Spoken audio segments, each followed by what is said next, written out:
Вот этот участок, это больше такого нет в центре Казани. Рустаму Миниханову показывают, каким видят берег Казанки лучшие архитекторы мира, участники международного конкурса на днях завершившегося в Казани. От того, как мы его правильно сформируем, он будет или достоянием нашей столицы, или такое состояние, когда мы не так что-то сделали. И проведение вот этого международного конкурса – это очень правильное решение.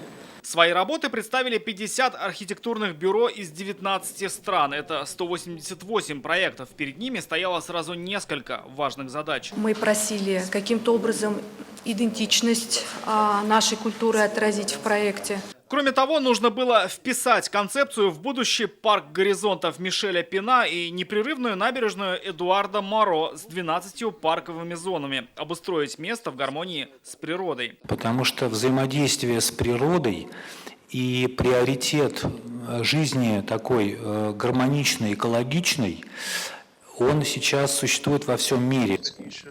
Этот конкурс стал поворотной точкой в развитии Казани. Был проведен очень профессионально и дал старт многим новым идеям. Жюри отобрали 23 проекта и после длительной работы остановились на нескольких из них. В итоге выбрали 3 третьих места, 3 вторых места. Как-то на первом месте не сошлись. Какой же станет итоговая концепция, еще предстоит решить. Президент республики предложил подключить к процессу жителей. Я надеюсь, что на базе вот этой работы мы сформируем окончательный облик, и, конечно же, это будет публично должно обсуждаться. Но я не такой крутой специалист, но мне все работы понравились. Они совершенно разные. Это хорошая школа для нас.